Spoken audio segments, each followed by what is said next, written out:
everybody, Tiffany at Dynamite-Acres. I told you when I started this channel I was going to share not only the great things about farming, but some of the sadder things. I'm here to tell you that we lost one of our hens last night. I just got in from doing a necropsy on her, and there's no signs of Merrick's disease, so there was no cysts or growths. Her liver looked fine, but there was no signs of coccidiosis, which also would have shown up in her liver. There was no worms, there was no parasites that I could find. But unfortunately, this young lady, this hen, she's from my October batch, so it's now June, so she's about 8 months old. She started not feeling very good about 3 days ago, so I isolated her in my hospital room, so she's completely away from the other animals because I didn't know if it was a disease, what was going on. It was definitely not an injury, it wasn't an impaction, it wasn't any of those physical things, so I wanted to make sure I got that out of the hen house. She did pretty good for the first 24 to 48 hours. She was eating some. She didn't have a complete lack of appetite, but she didn't eat a lot. And I think she was eating, she would eat like the eggs, and I gave her some eggs, I gave her some treats, gave her some sunflower seeds. So she was eating more than enough, but I don't think she was absorbing the nutrients, which can indicate a vitamin deficiency.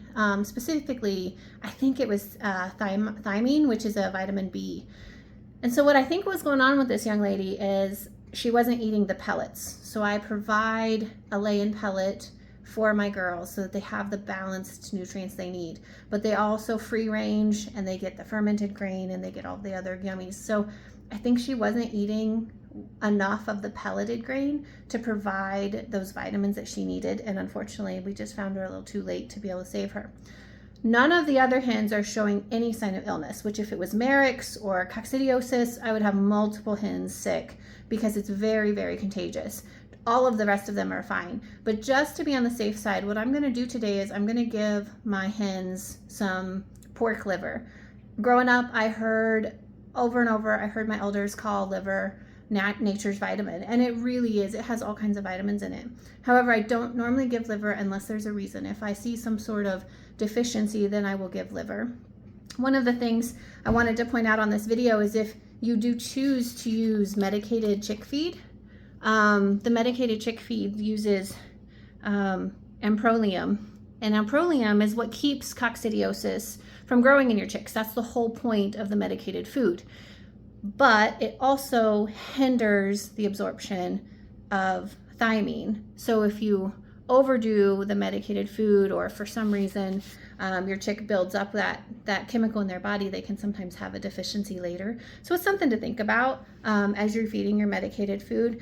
I know most people that use the medicated food, when the chicks get to be about 8 to 10 weeks old, they switch over to a non-medicated food. The whole idea of the medicated food, it has just a slight bit of medicated food in it, is for it to slow down or change the inside of the chick so that the coccidiosis can't grow, right? That will be exposed to it. Coccidiosis, the protozoas, they're all over. Your chicks are going to be exposed to them as soon as they go outside. But what we got to do is give them enough strength in their system to build up a gradual immunity to it so that they can be a healthy hen. So anyway, that's what I have for you today. Kind of a sad day. Every time I lose one of my critters to an unknown cause, we always do a necropsy. It's not my favorite job on the farm, but it's very an important job. We take pictures and we take notes. We have spiral notebooks for every species, and for like every goat has their own notebook, and we make notes on any time there's an injury or anything like that, so we can make sure we can track that back if there's problems later. And data is an important part of farming, making sure we know what's going on. And if you have any questions, I know that was a lot of science terms, let me know, but I just wanted to let you know that to try to combat this deficiency, I am going to feed them pork liver. All right, thanks for listening. Have a good day. Bye.